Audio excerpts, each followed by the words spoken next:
Ya, assalamualaikum warahmatullahi wabarakatuh. Sekarang kita cryptocurrency di USDT.D. Kita pembahasan seperti biasa. Ini dulu yang kita bahas USDT.D.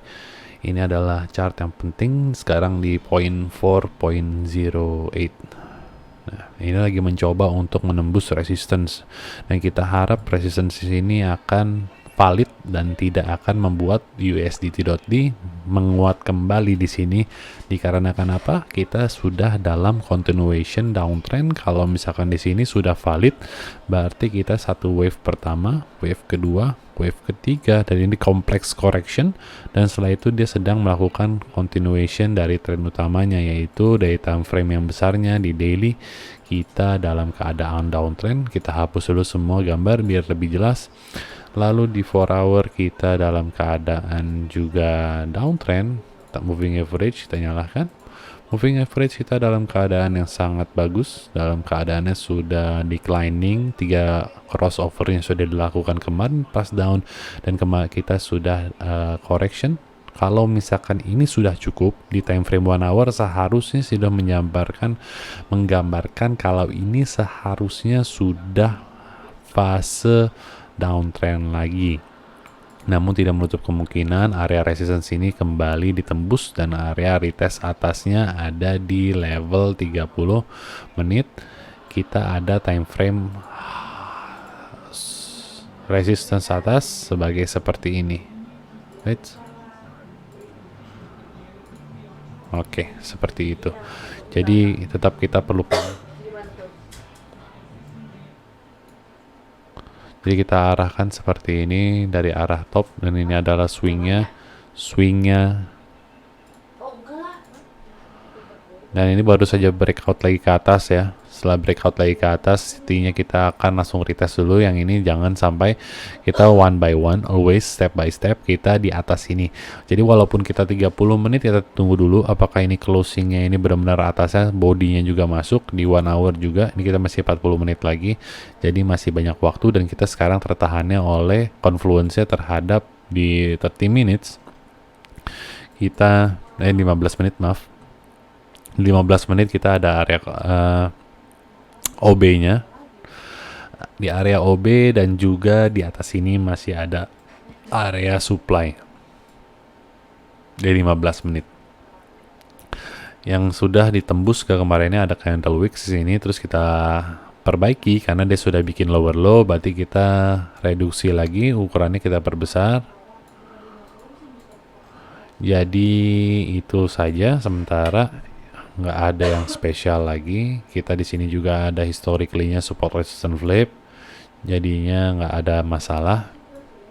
Kalau selama ini dia candle di 15 minutes, 30 atau di 1 hour pun ini tidak membuat tidak closing di atasnya ya. Dan sepertinya yang kita lihat sekarang ada volume yang mendorong harga USDT.D tetap merendah. Sepertinya sudah ada pemasukan volume dorongan untuk mendorong harga USDT.D. Jadi jangan langsung panik saat dia itu, tunggu dulu dia closing, dia valid atau tidak. Soalnya kalau misalkan kita langsung FOMO dan kita jual saat dia entry, itulah titik yang memang diinginkan oleh market maker. Seperti sebelumnya yang kemarin ini, ini ada kan high-nya sebelum ini terjadi ya. Ini high-nya, jadi kita tarik seperti ini.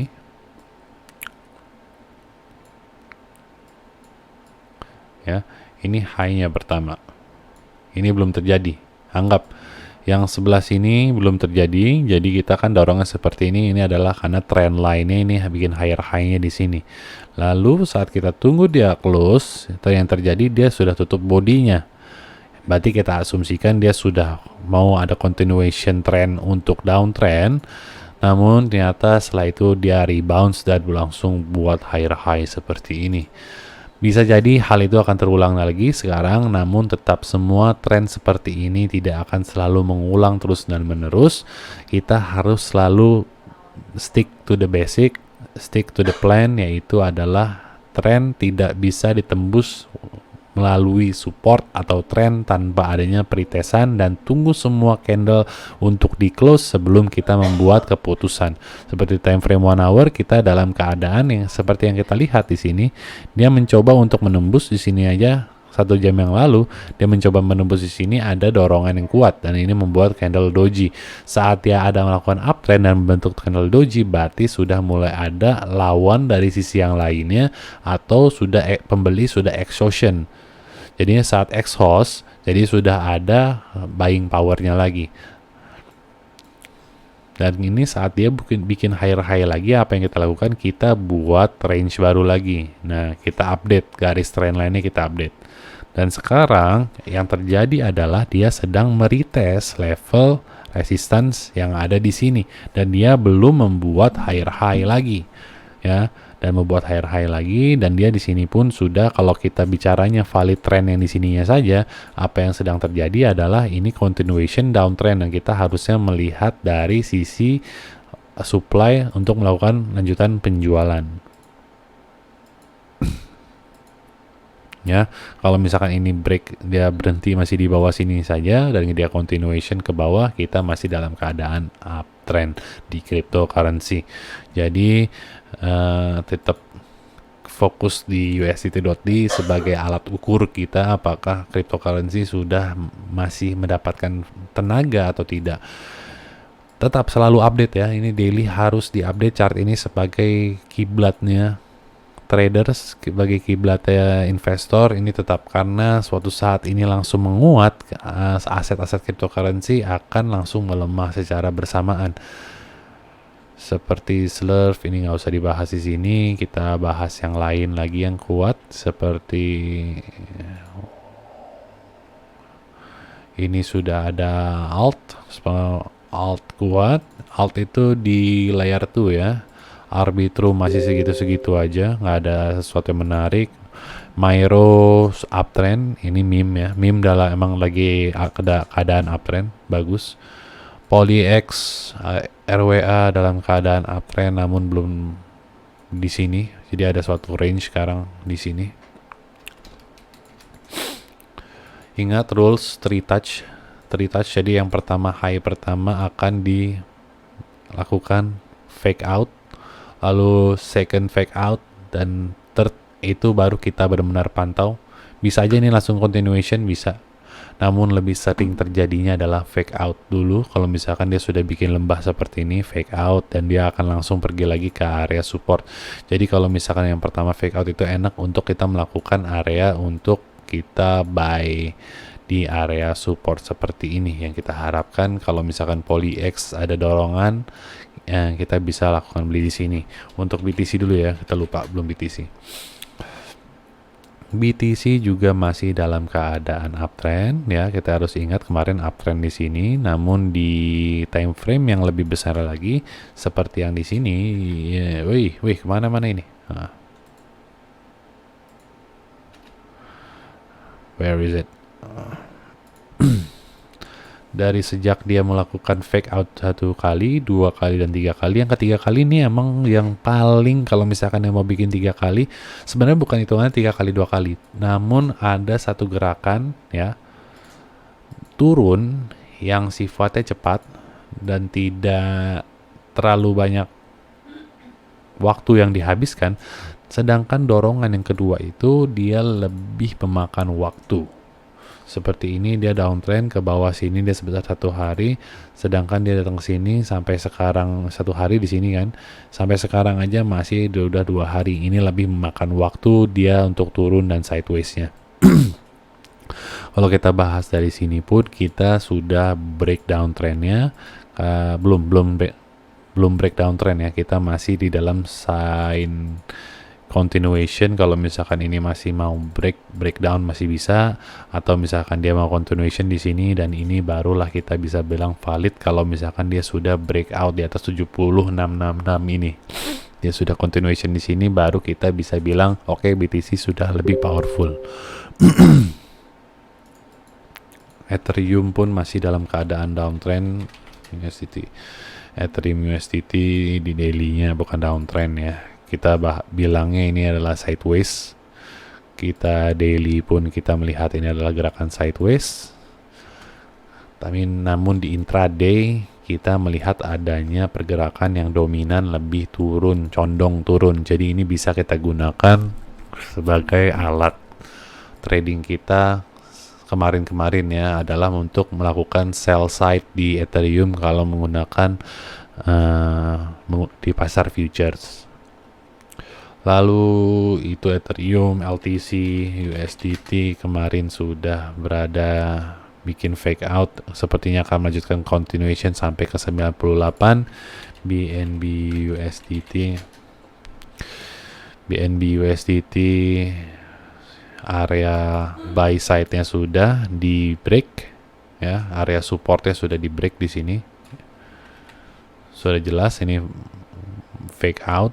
Namun kalau misalkan untuk continuation di 1 hour-nya dia harus bikin higher daripada ini juga. Jadi sekarang dominan BNB dalam keadaan downtrend di time frame 1 hour, di 4 hour kita dalam keadaan uptrend. Jadi kita harus lebih mengikuti uptrend yang mengikuti time frame yang lebih besar dibandingkan time frame rendah. Jadi BNB di time frame 4 hour kita dalam keadaan uptrend. Jadi kalau misalkan ini kita pun belum selesai, bisa jadi ini akan ada continuation. Dan ingat, untuk ke trend harus lanjut tinggi lagi, dia harus melakukan fake drop atau liquidity swap pada time frame yang lebih rendah. Saya suka kalau misalkan menggunakan time frame 4 hour, saya menggunakan time frame 1 hour untuk melakukan pencarian liquidity huntingnya.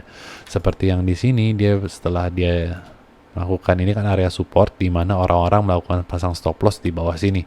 Sekarang sudah di out, berarti yang terjadi adalah liquidity-nya telah diambil oleh market maker.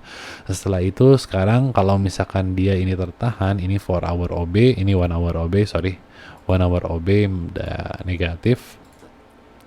Lalu ini kita punya area juga di mana sebelumnya ini ada break of structure di sini, break of structure di 1 hour. Dan di sini berarti kita punya OB, 1 hour OB. Kita punya positif OB di sini dan negatif OB di sini.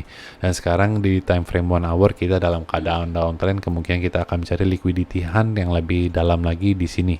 Namun tidak menutup kemungkinan kalau misalkan dia continuation dan dia bikin breakout ke atas, saya akan melakukan mencari buy setelah dia ini menjadi area support dan saya nyatakan ini sudah menjadi area bullishnya. Oke, sekian, terima kasih. Sementara untuk hari ini kita segitu aja, jangan banyak-banyak dulu karena datanya lebih sekarang masih condongnya kita masih sideways. Jadi percuma kalau misalkan dikasih terlalu banyak naratif di time frame yang lebih kecil akan membuat kita bias, akhirnya malah banyak stop loss yang kena nantinya.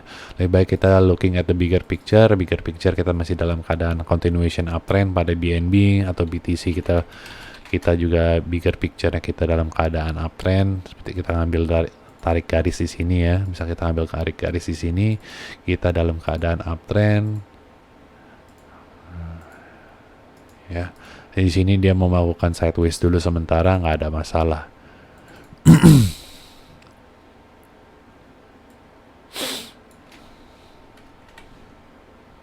Bukan berarti up market kita sudah tertutup atau sudah berhenti, enggak, cuman kita lagi nyari likuidasi, itu aja.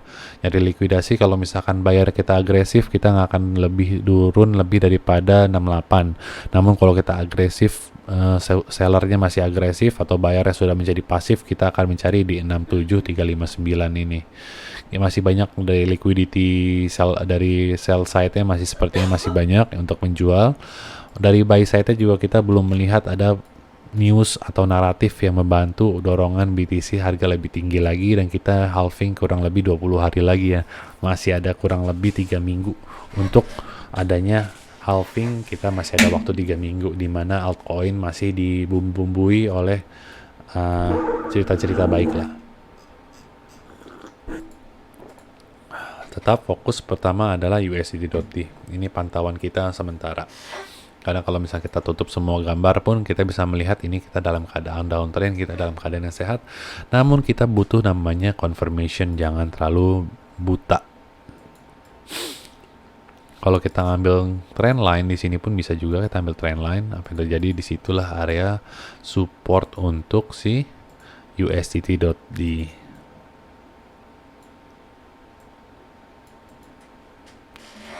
Jadi next stop, dia kalau misalkan sekarang ini failed, continuationnya akan ke area 403, area sini. Dan sini adalah kita juga punya historically kemarin di sini dia tertahan pada level ini. Oke, kita punya area yang sifatnya confluencing. Ini price action. Jadinya kita bisa lah kurang lebih prediksi kemana dia akan berhenti, kemana dia akan mulai lagi untuk melakukan pergerakan harga. Oke, terima kasih. Assalamualaikum warahmatullahi wabarakatuh.